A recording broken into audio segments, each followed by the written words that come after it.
Hi guys, this is Leela. Welcome to my channel Leela Webdev. In this video we will learn about the another important command, that is nothing but chown command.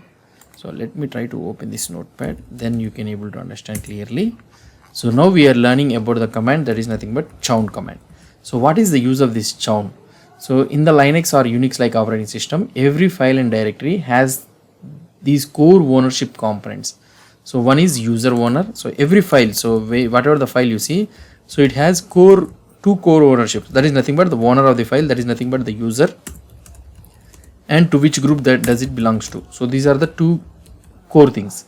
So user or owner, the individual user who owns the file, they usually have the most control over the file permissions. So these guys will have most control over this particular file. And next one is the group owner. So the group of users, a group of users that the file is associated with, member of this group might have special performance beyond a regular user. So these are the two things. So now the purpose of the chown. So what is the purpose of this chown? The chown command, shorthand notation, what we'll try today is change owner. So the shorthand is chown. Normally the name is the change owner. So it is the primary command for modifying the user and the group ownership of a file and directory. So that means if you want to change the owner of the file or group of the file means, then we will be using this chown command. So chmod command means if you want to change the permissions of that one. So permissions means like read, write, execute and all those things of a particular user or a group means, then we will use a chmod.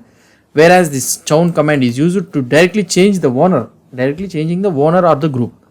So why we will be using? So this one is mainly used for system administration, managing the user access rights and resource control, collaboration, allowing the multiple users to work on the shared files with appropriate permission, and also the security, ensuring that only authorized users or groups can access the specific files. So the basic syntax of this chown command. So how the basic syntax of this chown command will work is chown, and you will be having, so you can mention username. And if you want to mention the group name means colon you need to do, and the group name, and you can give the file or directory. That's it. So this is the syntax for this chown command. So here the username is here the username or the user ID of the owner, new owner, and the group name always you should mention it with a colon so that the system will recognize that it is an separation between a user and a group. So the group name or the group ID you want to associate with the file.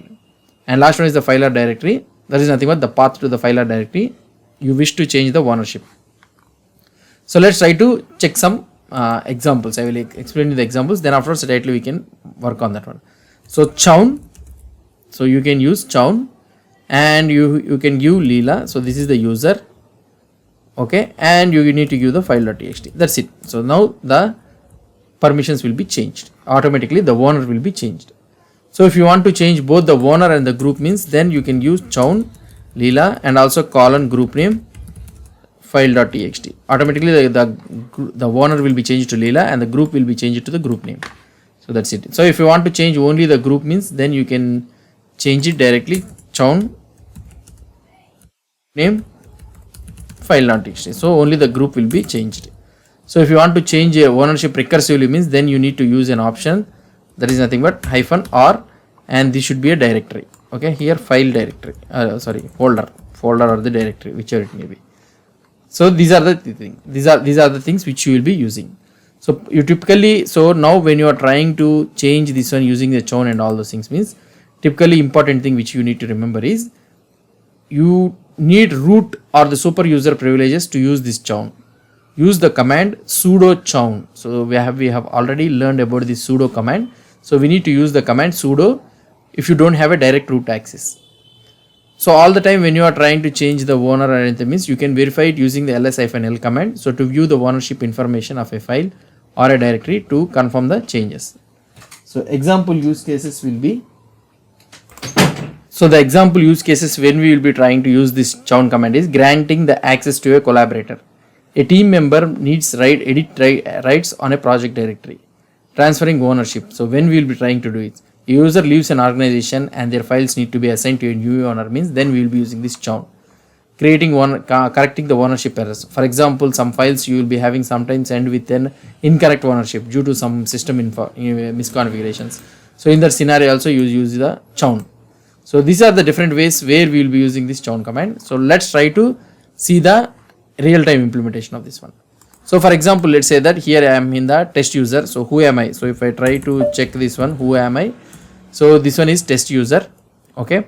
And if I want to create a, so let's say that ls-l. So is there any file existing? So okay.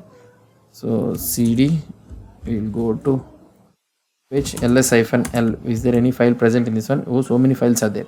So right now if you try to see file underscore a.txt, so this file belongs to a user, test user, but I want to change the user to Leela. So we already have some users, right? So I want to change this ownership of this file to a Leela, or otherwise what I will try to do is I will create a file touch Leela file.txt. So let's assume that, so this is the file. So ls-l, if you try to see, so Leela file.txt, the owner of this one is test user, not the Leela. So now I want to change the user of this one to Leela. So what I can do it is, so I can use the chown command, and I want to change the command, user, and here, so the file is this one. That's it. Now it is telling that the ownership of the Leela file.txt operation is not permitted. I already told you that if you want to change the permissions or the owner of the particular file means you need to have a root permissions. So in order to get the root permissions, what you need to do, so just simply you can use a sudo command, and it will ask you some password.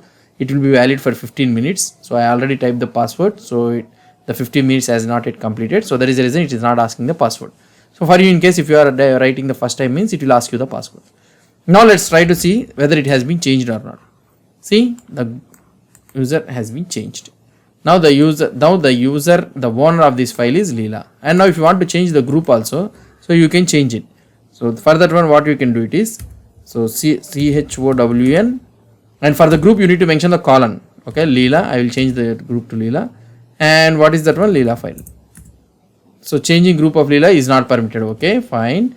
So we already know about this one. So sudo, and if you try to check the ls-l, and the permissions also has been changed. The owner group also has been changed for this one. And if you want to change these, what I want to say is file permissions means then you need to use the chmod command. So that's it guys about this chown command. So chown command, the difference between the chmod and chown is mainly important. So chmod is used to change the file permissions. For example, if I want to give chmod 777, that means complete permissions I am giving, and to the Leela file means everyone can do whatever they want. So here it is telling operation is not permitted. Why? Because now the the Leela file.txt file owner is not test user. So if I want to make it means, so you can use Leela. So here I am logging it as in Leela. Okay, fine. ls-l. Now here this one is different. ls cd test user. Let's move on to test user. Okay, ls-l, and here we are having a Leela file, so which belongs to this one, Leela user. And who am I? So am I the user Leela? Yes, I am I.